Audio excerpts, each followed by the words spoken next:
Oh, I have to go. And we are live. So, my beautiful souls, thank you for coming again to our Extraordinary Light Show, episode number 13. So, first of all, I want to apologize for all the noise you hear because, as you know, construction workers are still doing their job.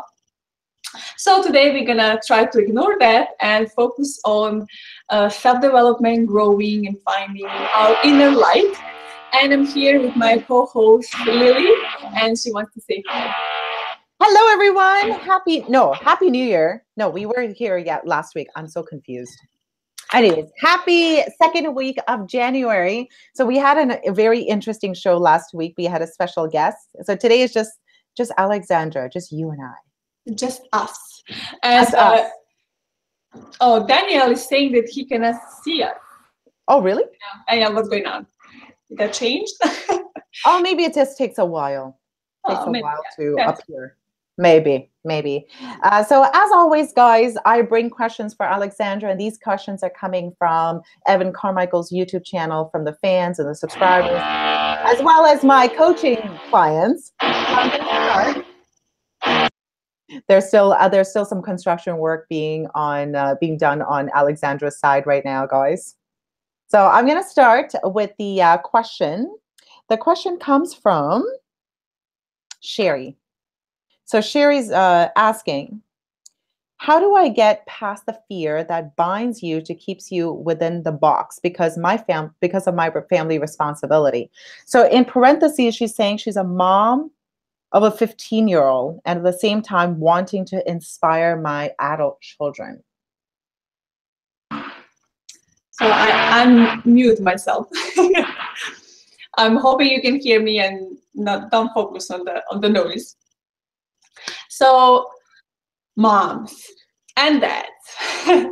First of all, I think it's amazing that parents want to inspire their children and they're asking these types of questions and actually wondering what I can do better to improve my life and my child's life. So I always, when something about parents come up, I always try to go back when we were a child. So when you were a child, what inspired you in your parents? Did you worry about, how much money we have in a bank? Or are we going to have enough money to pay a rent? Are we going to have enough food on the table? Are we going to have 5-course meal every time? So all these material things, was this important? Or you were focusing and you would love your parents to be there with you, to share the connection and love and understanding, to hear you, to ask you, how is your day going? How is in school? What's now trendy? What I can do for you? To give you some freedom, to trust you. So how are parents inspiring us? With words and with action. So words without action are not that powerful. So kids are watching the parents, right? So I remember I would watch my mom be in the most amazing connection with her brothers. So she has 2 twin brothers. And she's not a twin, but her brothers are twins. And it would be amazing and beautiful. I love to see them see each other. If they didn't see each other for let's say 10 days, when they see each other, they would be like they didn't see each other for years. And I remember that feeling like, wow, look at this connection between brothers and sisters. So I have 2 sisters and we grew up to be so connected with each other. Like they are my 2 most important people in the world. So person in the world. So I was watching my mom being connected with her brothers and now I'm connected with my sisters. Also everything. I was watching my parents caring about us and teaching us what is really important in the world, right? Money, material things are important, of course, because we're living in a material world, but this is not the most important thing. So if my mom wouldn't have enough money to provide food to put it on a table, would I judge that? No, because she would be there with us and let's say we today eat rice and beans. This is all kids we have, and for the next 3 months, all we're gonna eat is rice and beans. I don't care. All I care is that I'm eating together with my family. What inspired me with my mom is that she's honest, she's hard worker, she's here, she's caring, she's present. So also what we are looking at, what we want our kids to look is how to love ourselves, right?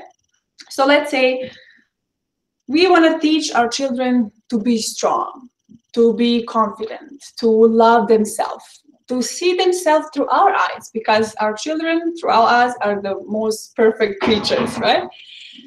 But how you can inspire your kids to love themselves if you don't love yourself? So to make this answer a little shorter, what you should do is inspire with action. Find your happiness, be happy, be at peace, wherever you are, whatever responsibilities you have, do them with happiness and joy, be grateful for your kids, show them that you love them, and inspire them by example. So that would be like all mixed together answer. So little bites, and I'm hoping you can find the right answer for you. So that is so nice. I love it. I think I've been spending a lot of time with parents these days. My best friend has 2 little boys, and one is 4.5. Yeah, he's 4.5 right now, and the other one is only 1.5 years. And then I also have other friends who have a little bit grown-up kids. I think it's important to remember for parents, and this is coming from parents. So this is not coming from me directly. I think it's important for parents to remember that your children are independent beings. They have their own minds, and they're little meaning-making machines. So how you see yourself, whether if you see yourself that you're not worthy or you're being bogged down by responsibilities and you're letting that stress you out, that's what's going to be projected on them. You're going to download all of that stuff onto their little shoulders. And also cute little shoulders. If they're little, like their little shoulders, they have a lot on their plate as well. They're trying to figure things out. They are born a certain way. They come a certain way with their own personalities. I think a lot of the time, this is parents telling me, where they go wrong is when they try to make them their little mini-me's. So understand that they are their own people.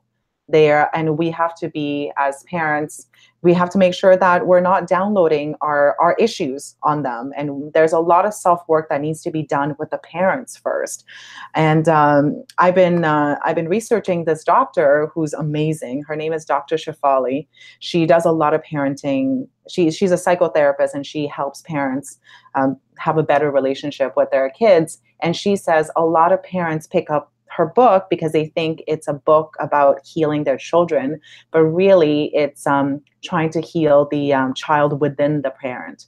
Because we have, our parents did their best, but there's some stuff that we have hang-ups because of our childhood, and it's important to heal ourselves before we pass it on to our children, which is one of the main reasons why I don't have children right now, because I feel like I'm still in the healing process and finding out who I am, and I don't want to put all of that on this being that I'm bringing into this world. I don't believe that I create a human being. I believe that we're bringing in a human being in this world, and we want to make sure that we don't put our stuff on them. And it's hard not to do, because we have had stuff from our parents being put on us.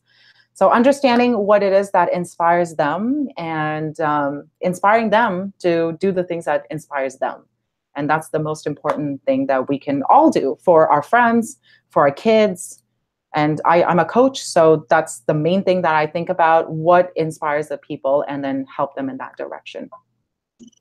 So do you have any practical advice how they should approach their children? If their children are, like, let's say, not very open, and if you ask, oh, what inspired you, they'll say, like, leave me alone, I want to be by myself in my room, right? So I don't want to talk to you.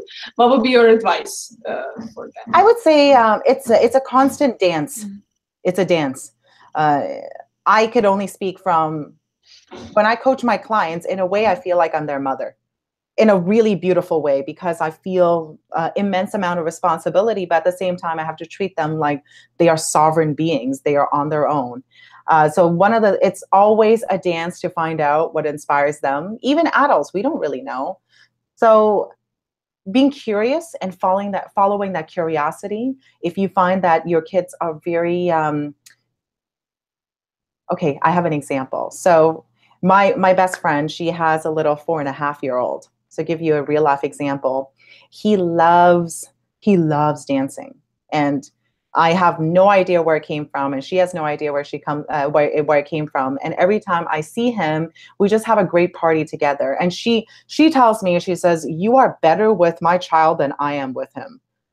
And then she says, "I think the reason why is because you're so present for him. Like you understand what it is that he wants." And it's a connection. Just kind of sitting with your child. And it's also important to know that we have to interact with people in their developmental stage. So if you're working with a 3-year-old, you're not going to say, "So tell me about your philosophy on life and what your mission is." They're not going to know.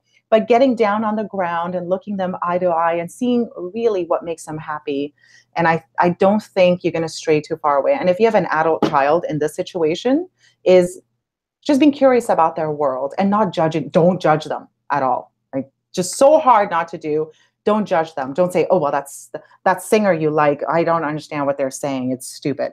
Don't ever do that. Just find curiosity, and it's a dance. You can dance around, and you're going to step on their toes. That's fine. Then move back, and it's just constantly doing that back and forth. Oh, I love how you explain that, and I love that you said, see what they love, because it's not in the words, especially the small kids, right? They're not gonna tell you, like with 1-year-old, "Oh, I love to dance," right? Or the 4-year-old. They're just gonna show you. They're just gonna be who they love to be, and then your job is to see that. The same thing, is with older kids. If they're close, they don't want to talk to you, just observe them and look at them and learn them, so you can actually see what they love and small things. Yeah, and they remember the smallest things. I had a coffee with a friend of mine who has 2 daughters, and he says he spends all of this money. He spends money on Disney World. He spends money on vacations. He spends money on presents. And you know what they remember? They remember that small tea that he had with them, that they were able to just sit at the cafe, and then they had one-on-one time with their dad, and they were able to talk about their feelings. They remember the smallest things, and we try to spend so much money doing all these big things, but really, they just want your time. They want your presence. That's all they want. Yeah, like you said, all the vacations is like, oh, kids love the vacation and they love going. Why? Because they're with you parents, right? You're not working, you're not thinking about work, you're relaxed, you're happy, and you are with them. You're present with your children. So they want that. Mm-hmm. Do that more. Even if you have just a meal together, be there with them. Ask them what they're doing, how is the school, what is their friends doing, what they want to do, and remember, right? Don't just ask and then like, okay, now we're having beautiful conversation, and then you forget about it, right? Like, be honestly curious and remember, do something small for them, right? So I always love, I don't have children, but with my friends and with my family, when I listen to somebody saying something, what is really important for them, I always remember it.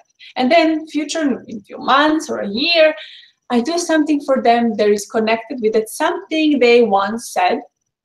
And that is the reaction on their faces when they see something I did or whatever is just priceless. And that bind us and connect us even more. And I think it's very important to do that with your children, because they actually know that you're hearing them and seeing them and not just talking to them because they need to talk to you because you're their mom or dad. So yeah.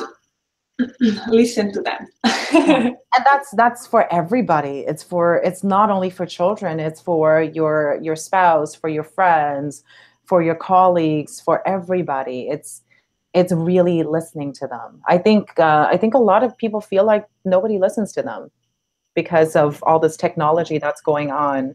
And even with my husband, this is how our situation used to be. He would be talking to me and I would be on my computer because I'm working. And he's talking and I'm on my computer. So recently what I do is I would make sure I close the computer, I face him completely, and I listen to him.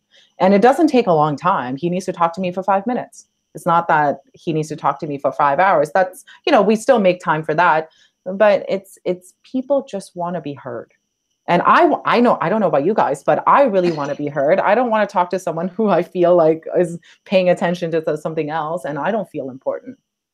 And that's overall, it's a human thing, not just a child parent thing. Yeah, the same thing. Like, let's say we are having this live, and then Lily's talking, and then me is like on my phone, like making an Instagram story or whatever, and you would feel uncomfortable, right? So that's why I have my trouble here doing this live is saying I want to watch the comments and respond it. And my last episode, my husband asked me, oh, you totally ignored a bunch of comments and you didn't respond, or maybe while you're talking, like Lily talking, you should type something. But I said, but then I'm not listening to Lily or the Radmila, right? So it's like this constant thing, like I want to be connected with the comments and the beautiful souls watching, but at the same time I want to be connected with you and acknowledge you, and I'll learn so much from you with each episode. So that's why I found that the best thing that it's worked, like between the questions, then we look at our chat. Who's here? Melissa now. Hi, Melissa. Melissa in the house. And then also I come back to you, because when you're talking, I'm listening, right? So I think that's important for everybody. Like you said, we all want to be heard. I don't want to talk and then nobody's there to hear it. And so it's with everybody, with children and adults. Yeah, absolutely true. Great. Now the second question comes from Steve. This is such a good question because I think we all have had this problem before. So he's asking, how do you build your self-confidence? I'm assuming he's asking because he wants to build self-confidence. Let's hope it's because of that. So first thing, questions, amazing. I love when people asking questions. They want to be better and do something with their lives and themselves. And I'm hoping that when they're hearing the answer, they're actually doing something about it. Because there are so many people that just, hear the answer and they're like, oh yeah, right, that's working for you, not for me, or oh, I tried that before and stuff like that. So for the self-confidence, we all have the moments when we are not confident, and we all had moments when we were very confident. So try to remember that when you were very confident. Let's say, I remember when I was in a university and I was going on an exam.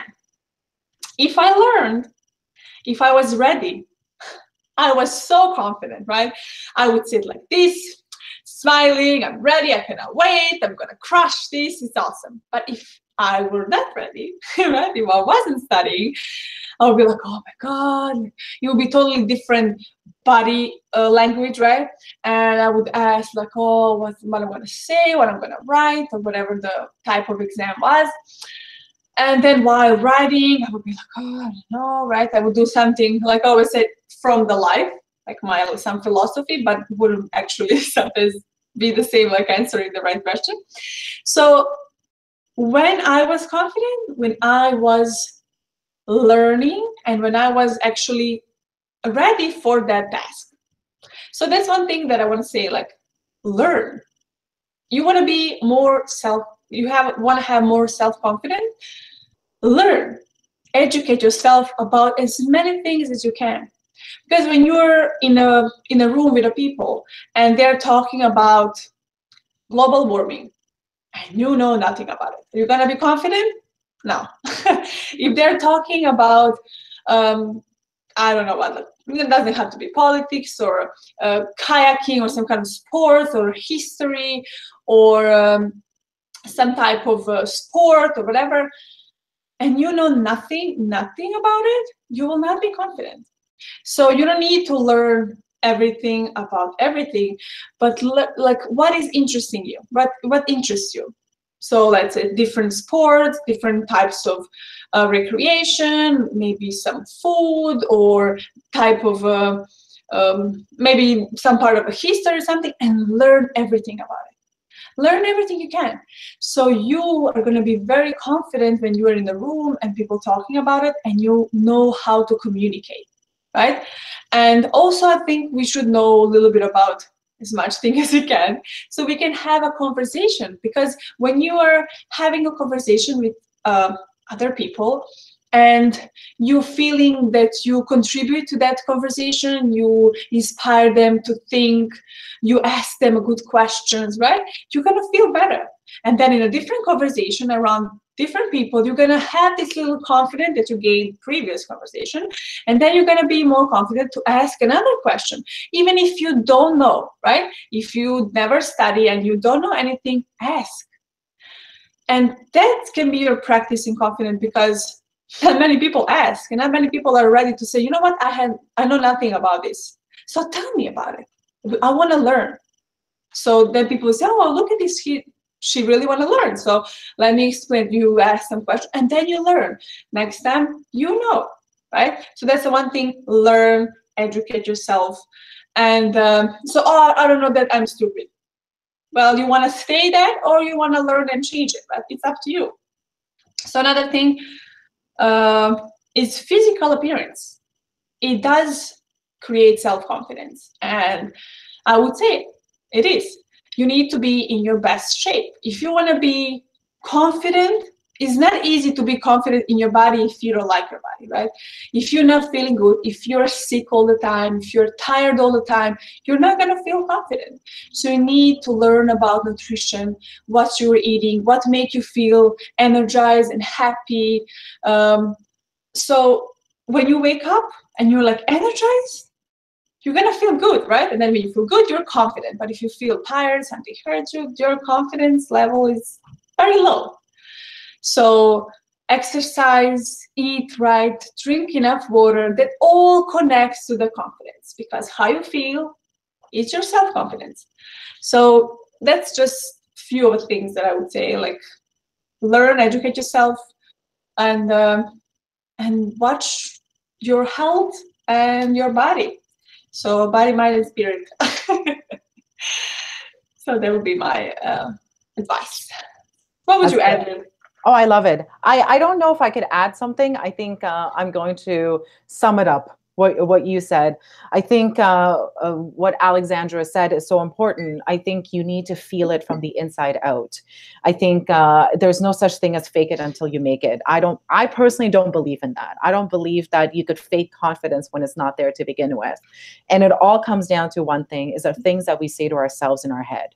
If you are not in shape, like what Alexandra is talking about, and you go around telling people that, oh yeah, I love my body, I love it so much, like you're faking it. You actually don't love your body. In your head, you're saying, I'm so stupid, I can't believe I'm saying these things. You know, obviously my external world is not really in line with my internal world. So you have to first, for you to really do well in the external world, I'm assuming when Steve is mentioning confidence, is probably with dealing with people, maybe with women or with business, whatever it is. So it's all external. But in order to work with the external world, you need to work on the internal world. What are the thoughts that you're having? Are the thoughts all negative?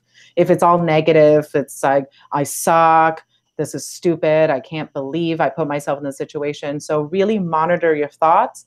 A couple of things to help with your thoughts is number one, is catching yourself when you are being self-sabotaging and you're feeling that you are leaning into the fear and all of that. Just catching yourself. I know in the beginning it's going to be hard because it's so habit forming for us. And write it down. Write it down. So if you want to work on this and you want to work on your confidence, and you probably have some negative self-talk happening, I'm almost 100% sure. Write down what it is that you're feeling, and I bet you anything, it's the same 7 thoughts that you have every single day. And I have it too. You know, I only know this because I wrote it down, and I wrote it down. It's like, wow, I say the same thing to myself over and over and over again. These thoughts are not new. So I need to break that cycle somehow. So it's not about replacing those thoughts. It's feeling it and just letting it go, and understanding that it's made up in your head. It's actually not existing. And then matching your external world with the internal, like what Alexandra's talking about. If you feel great about your body, you're going to be more confident because you actually believe in the message you're saying out loud. If I was very poor financially and I go out there and say, oh, I'm so rich, look at how rich I am, that's fake confidence. And I don't believe in it at all. I think you need to develop confidence from the inside out. Awesome. And I love this writing it down, listening actually to your thoughts and writing it down. So how you replace your thoughts? What when you figure out, oh my God, these 7 things I'm saying all over again. What you do next? So you replace when you hear the negative with a positive, and you try to do like some kind of affirmation, or what would be like process?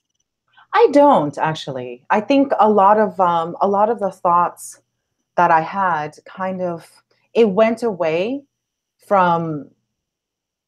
This is my opinion. Other people have different opinions about this. I don't believe in replacing a negative thought with a positive thought, because I think it has some kind of suppression qualities to it. We're trying to make something that's not real. A lot of my thoughts went away. First is having the awareness, and secondly is really knowing what it is that I stand for and knowing who I am as a person. That, Alexandra, you're going to love this. I meditate a lot.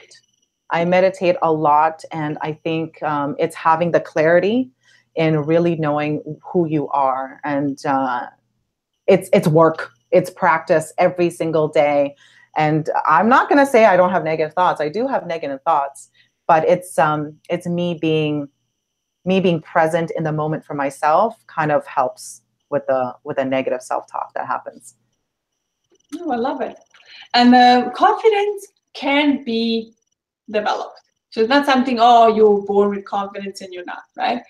So don't make any excuses if you don't have confidence.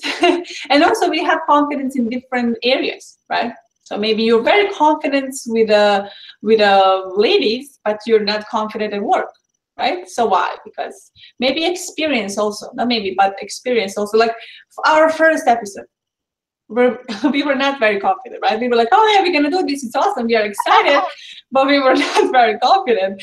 But now we were, and like, let's say last week we had this live coaching, and which is amazing, and we were confident to do so because we are confident in our knowledge.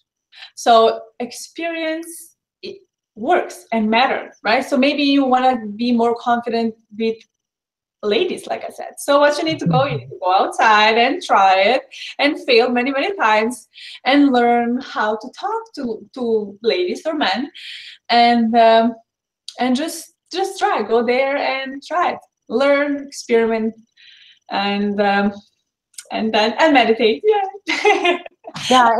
It comes from experience. If you ask me to go to speak in front of a bunch of people about tech or something, I wouldn't be very confident. I would have to do some research to understand it. So when you're in a situation, like Alexandra said, if you're in a situation where you don't really know much about it, ask questions, be curious, follow your curiosity, and you'll learn something new. What's the worst thing that could happen? You learn something new. That's the worst thing that could happen. Don't be afraid. But then, that's connected with ego, because people go, oh, when we were kids, right? So we were asking so many questions, and sometimes our parents didn't know the answer. So they didn't say, oh, you know what? This is an amazing question, and I don't know the answer. Let's find out together. Not really, that happened in my case. It would be like, stop asking that stupid question, or no, leave me alone, I'm busy now, or whatever, because they were feeling threatened that, oh my God, I thought I know everything in life, but now I don't know this simple question that kid from 2 years old asking me, so what's going on? So then when we were growing up, we were just realized, oh, asking questions is wrong. So if I don't know something and I ask questions, they're gonna find out that I'm stupid, and I don't want to be stupid. So let me just not ask questions. But then if you don't ask, you're never gonna learn. So maybe you're stupid, you don't know anything about anything, but you're not going to change that if you don't acknowledge it, own it, and change it. You know? So true, so true. I think that's another topic altogether. Yeah, right. We don't nobody, no one in this world has all the answers. No one. It doesn't matter whoever you look up to. If you look up to the Dalai Lama, there was one time I saw something, an interview that he did. He actually said, I don't know. He said, I don't know. Someone asked him a question and he says, I don't know, but I'm going to ponder on it. The Dalai Lama, the wisdom of all knowledge. But that made him even more, like that made me respect him even more, because he's confident enough in himself to actually say that he doesn't know. And Dalai Lama is he knows everything. He should be knowing it, but he doesn't. Wisdom of knowledge. The same like Elon Musk, once on the national television, and he known like the brilliant man of our world, and he said, I don't know. Yeah. And everybody was shocked. Oh my God, Elon Musk doesn't know. And he could make up the answer, right? Like same with the Dalai Lama. He could like create this answer, a mysterious answer that you will be, wow, this is so good. He's so wise, right? But he was not sure. He was not confident in his answer. He said, I don't know, which make him even more confident, and which make us be inspired by him. Yeah. So be honest. It's fine. I don't have the answers all the time. That's why I hang out with Alexandra. So hopefully both our heads together, we have the best answers. Yeah, so we talk, and then you can pick up whatever you feel like it's worthy of. Yeah, absolutely. Oh, Nameless John is here. Hello, Nameless John. Nameless John. Ah, that's so funny. Nameless John. Daniel, what happened? Ooh, I'm finally here. Hi. He's at school now. My school boy. He's working hard. He's learning. He's consuming knowledge. Yes. Consuming knowledge. I love it. Let me just my camera is going on and off. There you go. I heard I saw a video that you put out regarding our last live show about the jar. You want to tell us more about that? Yes, winning jar. I started doing it. So last week when we had a live coaching session with Radmila, we were talking about how to build also self-confidence. It can be self-confidence, self-love. So write down things, small wins you had in a day. And then she said that she actually was talking with her husband about it, and they were thinking to do a jar and put a everyday piece of paper, something that happened, some small wins they had each day. And I think it's an amazing idea. So my husband and I, we start doing it, and I'm like looking forward to see what's going to happen like in a year, right? So after a year, you should open the jar and pull out all these little notes and read about your year. And then you just see that the year was beautiful. And maybe you don't remember it as a beautiful, maybe something very bad and terrible happened. And then you will see that what actually makes a year and what makes a life are these small little things, small wins. And then life is beautiful. So I'm hoping that many people, and then I was researching and I see that it's many, many years ago, people start doing that. I never heard about it before, and I'm very excited that I did now. So I'm hoping that many people are going to celebrate small wins, and it's going to actually be a thing. So we should focus more on the positive, like shift your focus. Yeah. Don't come from, I know, especially because it's a New Year's, people have New Year's resolution, and it always comes from a place of lack or scarcity. It's like, I need to become richer, or I need to be thinner, whatever it is. But what we don't realize is that we already have a lot of wonderful things. We have everything that we possibly need. So it's good. It's a good reminder. I did not do it yet, to be honest. I'm being 100% honest here. I haven't done the I was going to say tip jar. I guess it is a tip jar. I haven't done the celebration jar, but I do practice gratitude every day, and it's very important for me to really just celebrate everything that has happened in the day. And I'm part of a Facebook group with Evan. So it's documented. Everything is documented. So I could actually look back, because he started this group 2 years ago, I think. And there is a lot of people in there now. It started off with a small group, and now we have extended to 11 people now. And it's a lot of gratitude, and it's beautiful. It's beautiful to see different people being grateful for different things. Yeah, nice. And also, when you go back and you read all these small wins, you can actually see every day what made you happy. Mm-hmm. And then say, okay, maybe in your while you're creating your New Year's resolution, maybe there can be one of you, like, I'm gonna do more of that. Like every time I did this drawing class or dancing class, I was amazing. I felt amazing. It was beautiful, and I felt energized and connected with these people. So maybe you should do more of that in the next year. So because we tend to forget how we felt with each thing that happened, right? Like now you're like, 4 months ago when you ate that salad or whatever, how you felt, and when you went to that walk, when you just went to the ocean and sit and watch for 10 minutes, how you felt, you don't remember. But if you see it, if you wrote it down and then you actually go back there, they will say, oh, yeah, that was amazing. And then few days later, you read another one, you say, oh, wow, this is all, maybe I should actually do more of that. Like just go and dance or paint or walk or whatever make you happy. Lily, your mic is up. Lily. I know, I'm back. I know, it's so important to do the things that we really enjoy doing. Sometimes we forget, right? I love the outdoors. I love hiking. However, I haven't hiked in a long time. So it's always important to keep that in mind. While Alexandra was talking, I started thinking to myself, oh, I should go for a hike, because that's what makes me really, really happy. So maybe I'll go for a winter hike. It's freezing in Toronto.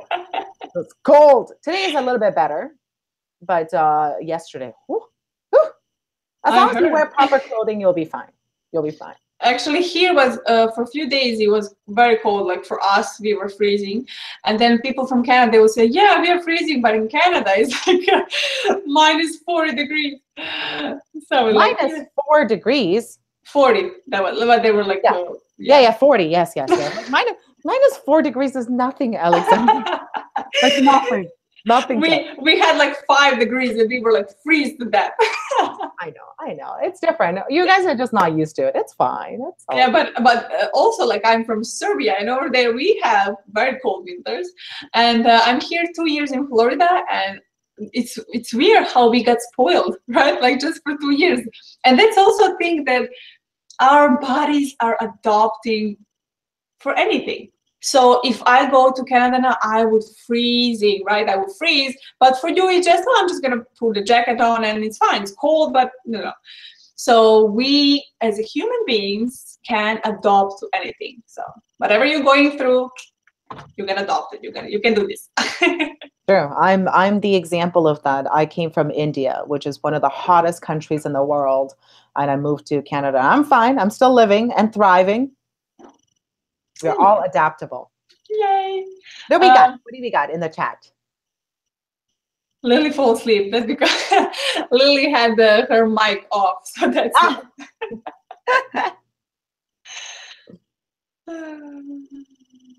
And the Nameless John is asking, I think this is your question, Lily, for you. Mm-hmm. It's cold as hell in Canada here. You're from Canada? Nameless John. He's from Canada. How do you balance doing the hobbies you love with hustling for success? Hustling for success. So how actually to balance hobbies and well, Lily's hobbies are her success. I know, it's true. You know, I think maybe I'm picking on the words a little bit here. Hustling and success is a hard word. They're both really hard words for me to comment on, because I think hustling has become a very very popular word in the in our space, especially with Gary Vaynerchuk always talk about hustling and all of that, but he means it in the most positive way.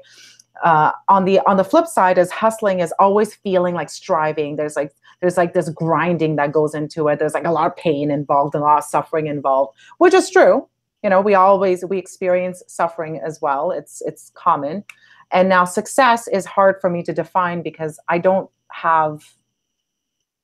really have a explanation of what success is. I think it looks different for everybody. So I'm going to put that aside. As far as balancing, okay, I have a problem with that word too. Balance is also a hard word for me to answer on. I know I'm not answering the question properly. Take your time, Lily. I know. Balance is I don't believe that you could have a full balance. That's my honest truth. And this is extremely vulnerable, and I will share it. Today, I saw a talk by this woman. Her name is Shonda. I wish I remember her last name. Anyways, Shonda. So she's a writer of Grey's Anatomy. She wrote a lot of TV shows, and she's a very successful woman. That's what we consider someone who has made it in the television world. And she was talking about balance. And when she was talking about balance, it almost moved me to tears because I feel the same way a lot when I'm doing something. So for example, if I am hustling for my success, that means I'm not spending time with my husband. When I'm hustling for my business, I'm not spending time with my best friend. And to see my best friend's children grow so fast, it's heartbreaking for me because I feel like I'm never around for them.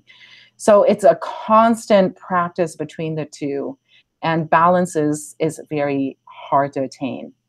And when I am spending time with my husband, now my clients are not being served. So I'm always trying to go on both sides. So that's why I have a hard time answering that kind of question. Now, on the practical side is I have a calendar that I live and die with, and I have a couple of non-negotiables. The non-negotiable is my husband and I will always have date night on Friday night. So I have an assistant. He knows to not schedule any time on Friday night, and that's our time together.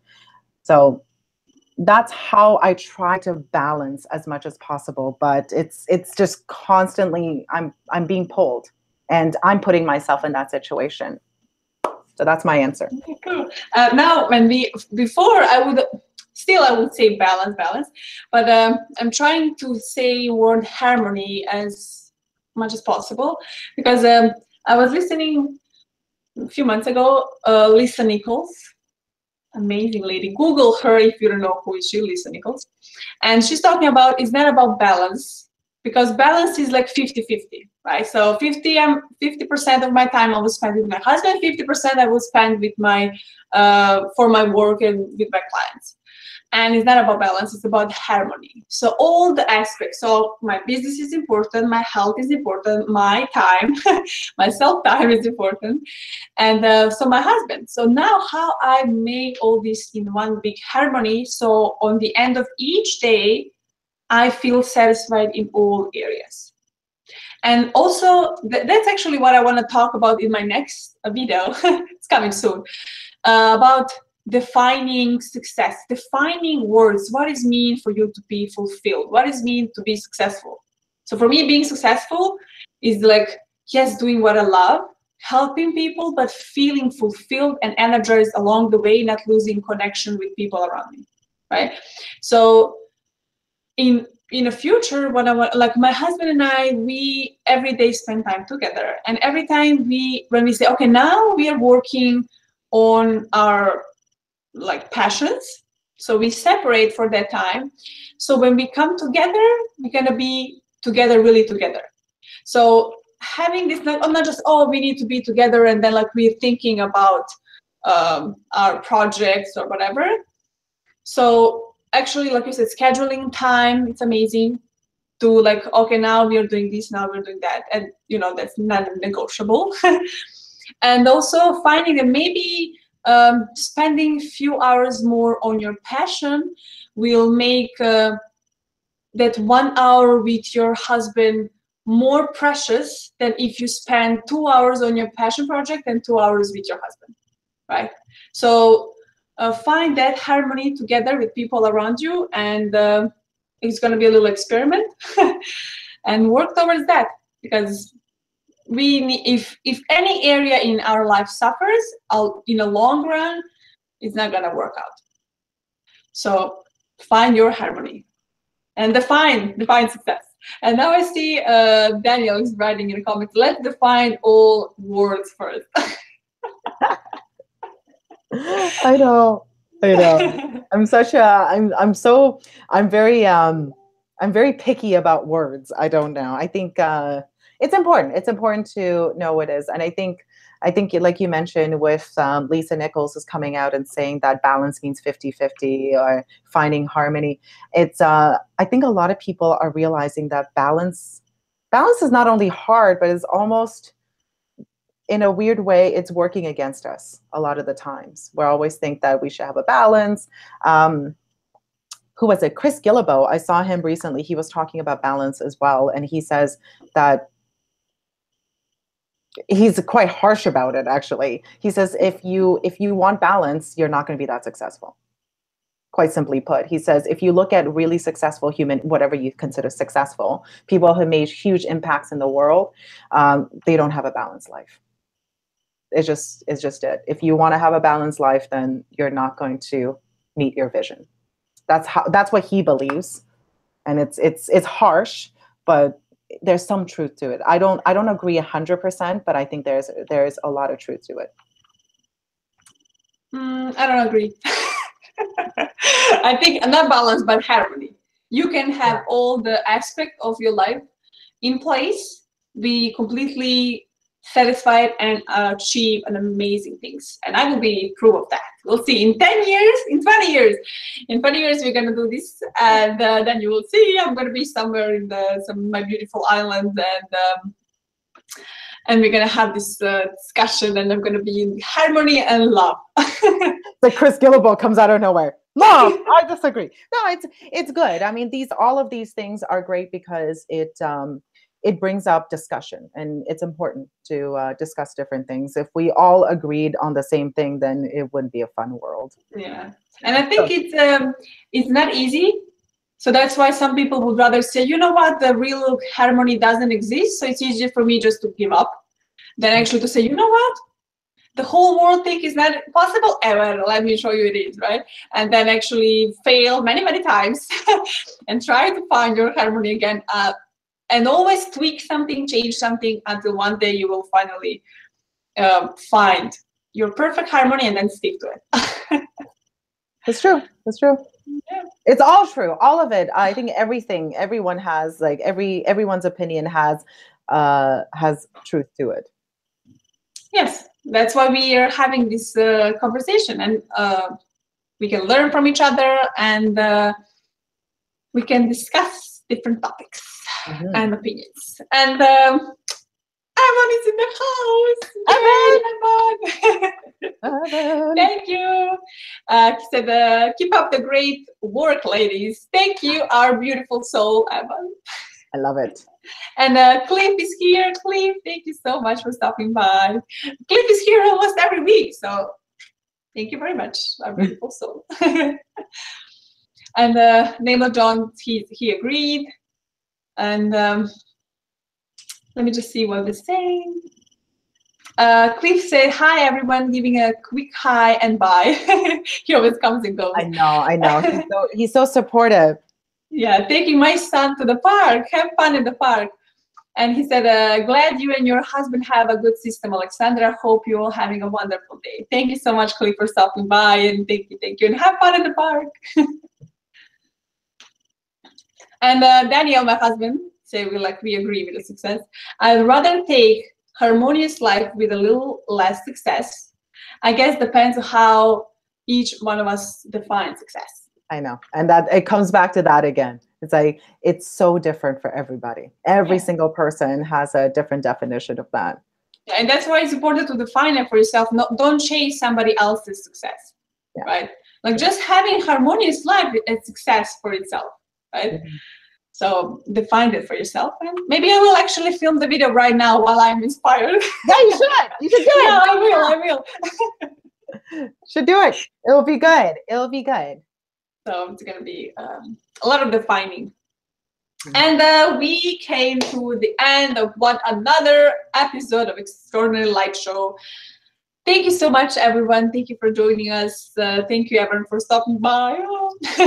And thank you, Lily, for your thoughts and knowledge and spending your time with me. I really appreciate it. Thank you. All right. Bye-bye, guys. Thank you. Bye. See you next Tuesday.